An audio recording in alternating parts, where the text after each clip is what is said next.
Hey guys, what's up? Welcome back here to today's edition of Intuitive Angling, and really appreciate you guys watching the video and joining me for the competition day report here at Lake of the Ozarks. Our first BFL Ozark Division tournament wrapped up today.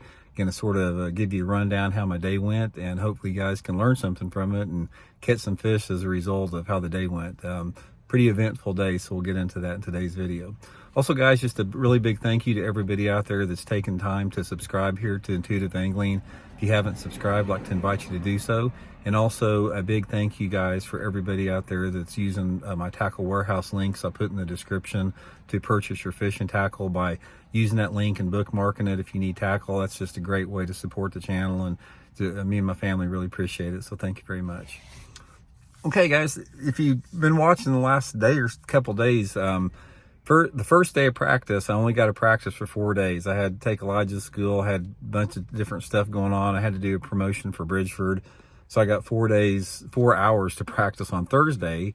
And yesterday I didn't get to practice at all. I had a bunch of stuff come up at the last minute at the house. So I only had 4 hours of practice here. And I never caught a keeper in the 4 hours of practice that I had here. So anyway, my plan, I was trying to get some type of I really wanted to get them on a jerkbait here. That's what my plan was in practice, but I could just not get them going on it. And it's not that they're not biting on it, but because I know they are. It's just got to be the right type of area in order to get that bite going. And by the way, guys, we had a perfect fishing day today. It's like, it was warm, it was cloudy in the morning, cleared off, light winds.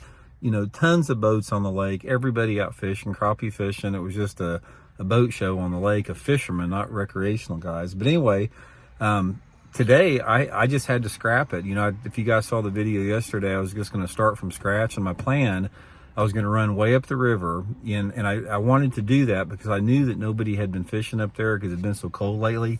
But with this warm weather we got right now, I'm in short sleeve shirts and I'm warm right now.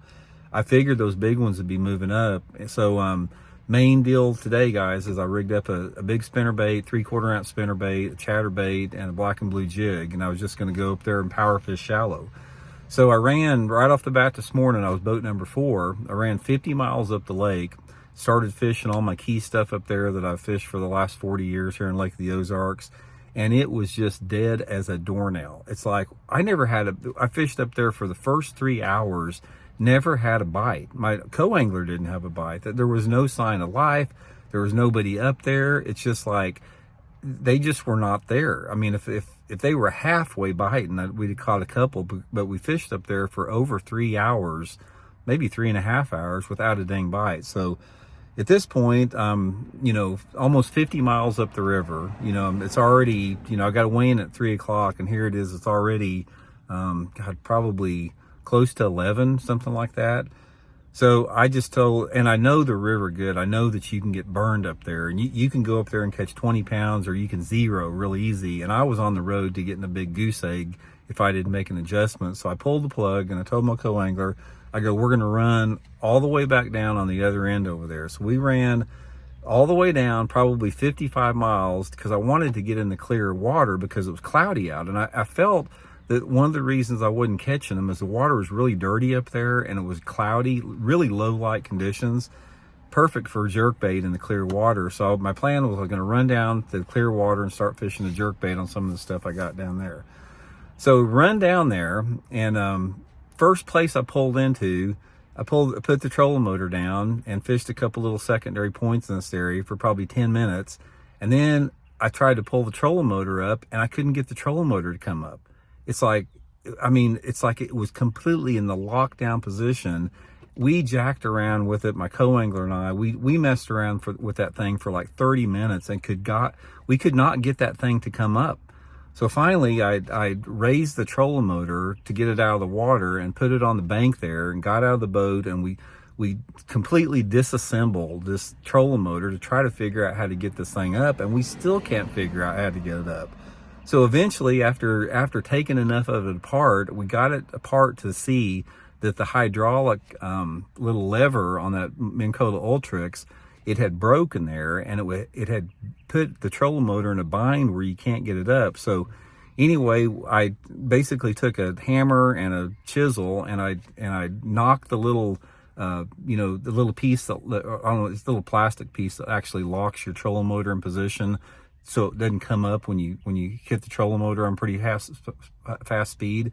Knocked that out of there, and finally got the thing up. This literally took us, guys, probably an hour and 15 minutes. So here it is. It's about 1 o'clock. I've got to weigh in at 3 o'clock, and I still don't have a fish in the boat. So I said, God dang it. So I said, I'm just going to go practicing again. I was close to the end of this major creek. So I said, I'm going to run all the way back to this major creek and fish my way out. So ran all the way back to this major creek and started fishing, and I put on that little Megabass Z2 crankbait that I talk about in a crawdad pattern and started catching them. I caught about probably 10 non-keepers. I wound up catching 4 keepers that weighed almost 10 pounds for the tournament in the last hour.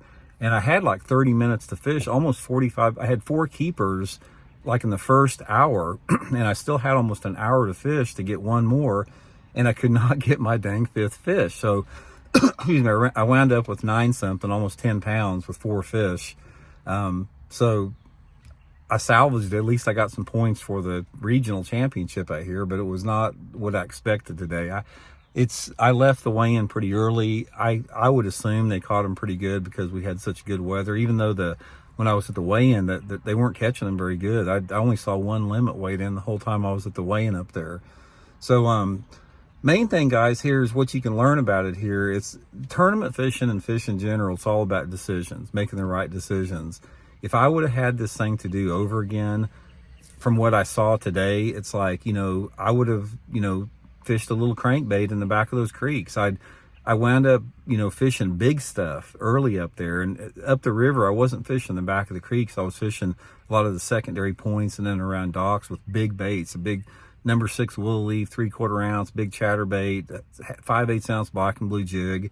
But those fish didn't want it. It doesn't make sense because the water temperature was perfect. The water visibility was perfect to catch them on big baits. But for whatever reason, they wanted, a little crankbait. So I guarantee, I know I could go out tomorrow and catch probably 2 limits of fish, cranking, some of that more off-colored water with that little Z2 Megabass. Also, guys, I'll put that Z2 link in the description of my Tackle Warehouse link if you guys want to try some of that. That's a fish catching little crankbait, I'm telling you. So anyway, guys, that's the report for today. Just, I guess I survived it. It could have been worse. I didn't have a fish in the boat with 2 hours left and wound up catching almost 10 pounds, so it could have been worse. So thanks for tuning in this week, guys. We'll talk later.